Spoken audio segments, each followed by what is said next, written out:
راوی آتا ہے چھٹے امام کے پاس، کہتے ہیں اپنے رسول اللہ میں آپ کی تاریخ، اب میں یہ سمجھانے کے لیے اپنے بچوں کو، نوجوانوں کو ذرا واضح کر کے اپنے الفاظ کو ملا کر اور اپنے الفاظ کی ملاوٹ کر کے آپ کے سامنے پیش کر رہا ہوں. کہتے ہیں رسول اللہ آپ کی تاریخ میرے سامنے ہے، آپ پر ظلم ہوا، آپ کے اجداد پر، آپ کی جدہ دادی پر، مادر گرامی پر، پنجتن پر تمام ظلم ہوئے. تو مجھے اس بات پر کب میرا دل غمزدہ ہو جاتا ہے، مجھے بہت افسوس ہوتا ہے، دل کوڑتا ہے، میرا دل جلتا ہے، میں کچھ نہیں کر سکتا، گھر میں بیٹھ کر آپ کے دشمنوں پر لعن کرتا ہوں. امام نے فرمایا تم ہماری مدد کرتے ہو اپنی زبان کے ذریعے. یعنی کیا مطلب؟ اللہم لن قتلت عامر، اللہم لن قتلت الحسین، اللہم لن، یہ تمام جو آپ لعن بھیجتے ہیں، امام فرمایا تم ہماری مدد کرتے ہو. خوب توجہ کیجیے گا، اگر انسانی ذہن کے مطابق کام کیا جائے، انسانی ذہن کے مطابق، نعوذ باللہ، قول امام اس لیے میں کہہ رہا ہوں نعوذ باللہ، یہ ایک فضول لغو اور بیکار چیز لگتی ہے. کیا بیٹھ کر کہتے ہیں فلاں سڑک بند کرنے والے پر لعنت، فلاں سڑک بند کرنے والے پر لعنت. بھائی آپ کی تسبیح گھمانے سے سڑک کھل جائے گی کیا؟ جو ایمبولینس وقت پر ہسپتال نہیں پہنچ سکی وہ پہنچ جائے گی کیا؟ جو بچہ وقت پہ اسکول نہیں پہنچ سکا وہ پہنچ جائے گا؟ نہیں پہنچے گا. فضول کام مت کیجیے، آ کر سڑک پہ سے رکاوٹیں ہٹائیے.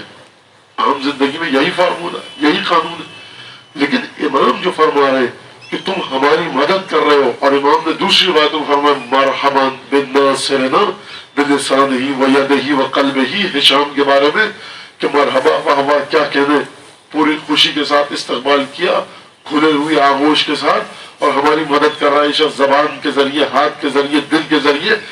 یعنی ہر چیز کا جب آپ مطالعہ کرتے ہیں تو ضروری نہیں ہے کہ اس کا متوقع اثر آپ کی نظروں کے مطابق ہو.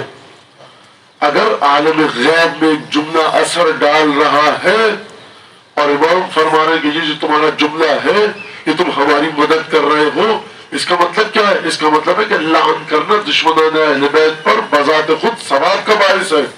اگر ہم ہر چیز کو دیکھ لیں کام ہو گیا، اب آپ بیٹھ کر سانپ نکل کر لکیر کو پیٹتے رہیے، یہ بات اس طرح کی نہیں ہے.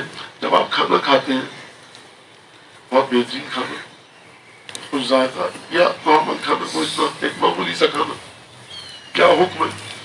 بلند آواز سے کہو. روایت ہے کہ جہارت یعنی بلند آواز سے کہو الحمدللہ رب العالمین، تعریف اس خدا کی، حمد اس خدا کی جو کائنات کو پال پوس رہا ہے. اچھا تو آپ نے جملہ کہا تو کیا شکر ادا ہو گیا؟ کیا ہوا؟ گندم اگایا کسان نے، فصل اتاری کسان نے، گندم کو بالیوں سے کوپلوں سے درست کیا اس کسان نے، پیسا گیا گندم کو فلور مل کے اندر، دکان پر آیا پرچون کیا، آپ کے محلے کی نکڑ کی دکان پر لایا کوئی اور خاتون خانہ نے روٹی پکائی، آپ نے جو بہت بڑا تیر مارا، دندان مبارک کو ہلایا، اپنے جبڑے مبارک کو ہلایا، روٹی چبائی، الحمدللہ رب العالمین، تمہیں یہ ثواب ملے گا. آپ نے کیا کیا ہے؟ میں نے کیا کیا ہے؟ جواب آئے گا عالم غیب سے کہ تم جملوں کو اپنی ذہن کی سطح کے مطابق مت پرکھا کرو، جو ہم نے حکم دیا ہے اس کے ذریعے جملوں کی تاثیر کو دیکھو. یہ جو آپ مسلسل کہہ رہے ہوتے ہیں نعرہ حیدری یا علی، تو یہ آپ نے کیا تیر مار لیا؟ تیر تو اس ہستی نے مارا تھا کہ جو رسول کی مدد کر کے دنیا سے چلا گیا. یا علی یعنی ثواب ملے گا. کس بات کا ثواب؟ ایک نام زندہ ہو رہا ہے. کہاں پر زندہ ہو رہا ہے؟ میں اور آپ اس نام کو زندہ کریں گے. وہ نام عرش الہی پر زندہ ہے، لوح قلم پہ زندہ ہے، ملائکہ کے درمیان زندہ ہے. تو پھر ہم اور آپ کیا کر رہے ہیں؟ ہم اور آپ اس نام کو اپنی نسلوں میں منتقل کر رہے ہیں. یعنی ہم ہر چیز کو جب تک اپنی سوچ کے مطابق پرکھیں گے گمراہی کا شکار رہیں گے. جب تمام چیزوں کو اہل بیت کی تعلیمات کے مطابق پرکھیں گے تو ہمیں صحیح معنوں میں حقیقت میں چیز سمجھ میں آئے گی کہ سلسلہ کیا ہے. اگلی مثال کہا جاتا ہے محمد پر درود بھیجے، سب میں سے اللہم صلی علی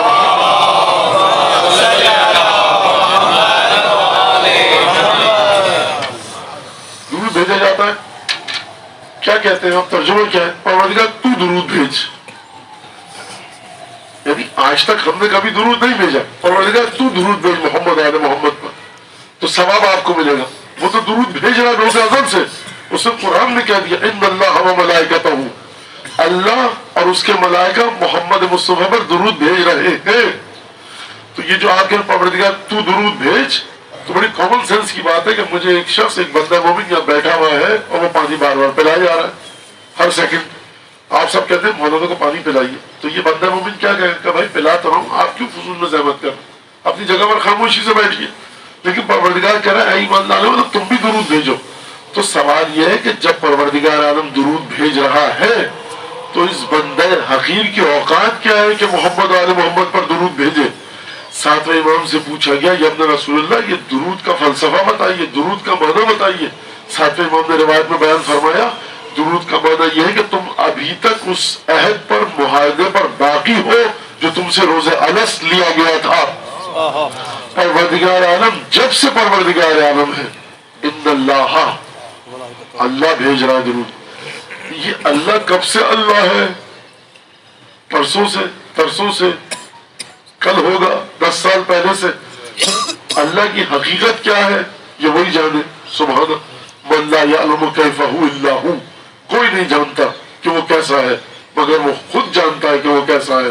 وہ جو پروردگار خود جانتا ہے کہ وہ کیسا ہے, وہ اپنی پوری حقیقت کے ساتھ آب و تاب کے ساتھ محمد آل محمد پر درود بھیج رہا ہے. آپ کیوں بھیجتے ہیں؟ ساتویں امام نے فرمایا کہ میں اعلان کر سکوں کہ میں ابھی تک اسی عہد و پیمان پر باقی اور قائم ہوں کہ جو روز الست مجھ سے لیا گیا تھا, یعنی پروردگار کی وحدانیت پر, رسول کی رسالت پر اور اہل بیت کی ولایت پر. یہ 3 چیزیں سلوات میں آتی ہیں. توحید کہاں سے آئی؟ اللہم, پروردگار تو بھیجے گا, یہ توحید. صلی علی محمد, یہ رسالت, وہ آل محمد, یہ ولایت. یعنی اعلان کرتا ہے. ورنہ اگر دیکھا جائے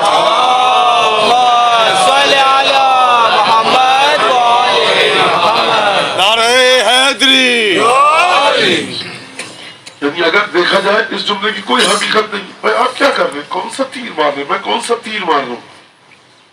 جو شب جمعہ درود بھیجتا ہے محمد آل محمد پر, اس کا نور چھٹے امام یظہر نورہ فی ملکوت السماوات والارض الی یوم القیامہ, قیامت تک کے لیے اس کا نور آسمان کی حقیقتوں میں چمکتا رہتا ہے. یعنی تمام کی تمام چیزیں آپ کو کس طرف دھکیل رہی ہیں کہ چیزوں کو, اذکار کو, عبادات کو, دین کو, ایمان کے تمام تقاضوں کو اپنی عقل کے مطابق مت پرکھو, بلکہ ائمہ کی معصومین کی حدیثوں کے مطابق پرکھیے. وہ شخص جو گھر میں بیٹھ کر لعن کی محفل جما رہا ہے اکیلے یا سب کے ساتھ اور لعنت بھیج رہا ہے دشمنان اہل بیت پر, وہ کیوں لعنت بھیج رہا ہے؟ فلسفہ کیا ہے لعنت کا؟ مثال دے رہا ہوں میں. یہ جب کپڑے واشنگ مشین میں ڈالے جاتے ہیں, جیبوں کو جھاڑا جاتا ہے اچھی طرح سے, کوئی پن نہ ہو, سکہ نہ ہو, کوائن نہ ہو, فاؤنٹین پین نہ رہ گیا ہو کہ وہ مشین میں جا کر پھنس جائے گا, کارکردگی متاثر ہوگی. اچھی طرح سے جھاڑا جاتا ہے. تو یہ جھاڑنے کا عمل ہے, صفائی کا, یہ ہر جگہ پہ انجام دیا جاتا ہے. اور اسکریننگ ہوتی ہے لوگوں کی کسی ادارے میں نوکری کے وقت کہ صاحب یہ حتیٰ بعض جگہ ایڈکشن نہ ہو, کسی نشے کی عادت نہ ہو, سگریٹ نہ پیتا ہو, خون میں فلاں چیز نہ ہو, کیونکہ آگے چل کر پوری آرگنائزیشن کو یہ متاثر کرے. کبھی چیک کیا جاتا ہے جہاز میں بیٹھتے ہیں آپ کے پاس فلاں فلاں چیز نہ ہو, چیک کیا جاتا ہے کیونکہ ان کے کچھ معیار ہیں, تقاضے, وہ ایسے آدمی کو جہاز میں نہیں بیٹھنے دیں گے. اب وہ کیا ہوتا ہے مجھے نہیں پتا, جہاز اڑانے والا جانتا ہے, جو سیکیورٹی ہے جہاز کی یا جو ہوا بازی اور جو سفر ہوتا ہے پورا ہوا میں ہوائی جہاز کے ذریعے, وہ جانتے ہیں کیا ہے. تو یہ جو لعنت ہے, لعنت بھیجنا, اللہم لعن قتلتا امین اللہم لعن قتلتا حسین الشہید, اللہم لعن قتلتا اہل البیت علیہم السلام, اللہم لعن اول ظالم ظلم. یہ آپ اپنے دل کے اندر سے کیا چیز جھاڑنا چاہتے ہیں, اور آپ کے دل کا جو لباس ہے یہ کس واشنگ مشین میں جانا ہے؟ سوال ہے یہ. پروردگار کہہ دیا نا لا الہ الا اللہ محمد رسول اللہ, ایک دفعہ عاشور کی مجلس میں چلا گیا, سمجھ میں آ گیا واقعہ یہ ہوا تھا. بھائی 9th کلاس کا ایگزام دے دیا, سمجھ میں آ گیا مطالعہ پاکستان میں کہ قائد اعظم نے پاکستان بنایا, ہندوستان گاندھی جی نے بنایا, پہلے صدر, ختم ہو گئی بات. اب جب آپ انجینئرنگ کی کلاسز میں آ جاتے ہیں, پی ایچ ڈی کر رہے ہیں فرض کیجیے فزکس میں, تو پھر وہاں پہ آپ کو مطالعہ پاکستان نہیں پڑھایا جاتا. اگر رکھا جائے کہ بھائی یہ پڑھ کے آ چکا ہے, جو واقعات کے پتہ ہے ختم مت پڑھو آگے. تو یہ واقعہ آپ کو پتہ لگ گیا, آپ ایک دفعہ پڑھ چکے اللہم لعن قتلۃ الحسین الشہید, تو ہر سال عاشور آئے گا 1000 دفعہ پڑھیے آپ. ایک دفعہ پڑھ دیا ختم, اس کے لیے بات واضح ہو گئی, جہت سمجھ میں آ گئی. اب ہر سال کیوں, ہر روز کیوں, فرمایا چھٹے امام نے زیارت عاشورہ کے بارے میں کہ ہر روز پڑھو اگر پڑھ سکو، عاشور کے دن پڑھو، وارد ہوئی ہے ورود اس کا عاشور کے دن کا ہے، لیکن جو ثواب ہے وہ کہاں ہر روز امام نے پڑھنے کا حکم دیا. اور سیدی شہداء کی زیارت، وہ تمام چیزیں آپ کو پتہ ہے، 100 دفعہ لعن، 100 دفعہ سلام. اور زیارت وارثہ اٹھا کر دیکھیے آپ، اس میں لعن ہے، زیارت جامع کبیرہ میں لعن ہے، تمام بڑی بڑی اہم زیارتوں میں لعن دشمنان اہل بیت کا آیا. تو یہ لعن جو آپ مسلسل ایک پروسیس چل رہا ہے، یہ کیا چیز جھاڑ رہا ہے آپ کی روح کے لباس میں سے؟ کتنی دفعہ آپ جھٹکیں گے قمیص کو؟ 1 دفعہ، 2 دفعہ، 3 دفعہ، کہا جا رہا نہیں صبح شام جھٹکو اس کو. میری مثال اگر سمجھ میں سورہ مجادلہ کی آیت آپ کے سامنے پڑھتا ہوں. پروردگار عالم نبی کریم سے مخاطب ہے، اور اس آیت میں سورہ مجادلہ کی پروردگار فرما رہا ہے لا تجد قوما یؤمنون باللہ والیوم الاخر یوادون من حد اللہ ورسولہ، کہ حبیب تم کبھی بھی کسی قوم کو نہیں پاؤ گے جو صاحب ایمان ہو. یعنی کیا مطلب؟ یعنی ہم کہتے ہیں آپ مومن کو نہیں دیکھیں گے وہ نماز قضا کرے، آپ مومن کو نہیں دیکھیں گے کہ وہ نعوذ باللہ شراب پیے، وہ نشہ کرے، آپ مومن کو نہیں دیکھیں گے کہ وہ حرام کھائے، آپ مومن کو نہیں دیکھیں گے فلاں کام کرے. یہاں دیکھیے رسول خدا سے پروردگار مخاطب ہو کر سورہ مجادلہ میں کیا فرما رہا ہے؟ فرمایا حبیب لا تجد قوما یؤمنون باللہ والیوم الاخر، حبیب تم ان لوگوں کو جن کی خصوصیت یہ ہے، کیا خصوصیت ہے؟ کہ جو ایمان رکھتے ہیں کس پر؟ خدا پر اور قیامت پر. جو خدا اور قیامت پر ایمان رکھتے ہیں حبیب، ان کی یہ خصوصیت ہو ہی نہیں سکتی کہ وہ ان لوگوں سے مودت رکھے کہ جنہوں نے اللہ اور اس کے رسول کو غضبناک کیا. یعنی اب مومن کا دل دھڑک رہا ہے کہ کہیں اس کے دل میں، اس کی تہ میں کوئی عجیب جملہ ہے کہ تلچھٹ باقی نہ رہ جائے، اس کی تہ میں کچھ باقی نہ رہ جائے کہ جس کی بنا پر اس کے دل میں محبت کا رتی برابر شائبہ ان لوگوں کے ساتھ ہو کہ جنہوں نے اللہ اور اس کے رسول کو غضبناک کیا. اور کب موت آ جائے، کب پروردگار کے سامنے جانا ہو، تو مومن کو حکم دیا گیا کہ جہاں درود بھیجتے ہو عجل فرجہم ولعن اعداہم یا واہلک عدوہم بھی پڑھا کرو. یعنی اتنا جھاڑو اپنے دل اور روح کو کہ اس کے اندر سے دشمن اہل بیت کی مودت کا اگر کوئی شائبہ بھی ہے تو وہ تمہاری مسلسل لعن کے ذریعے نکل جائے.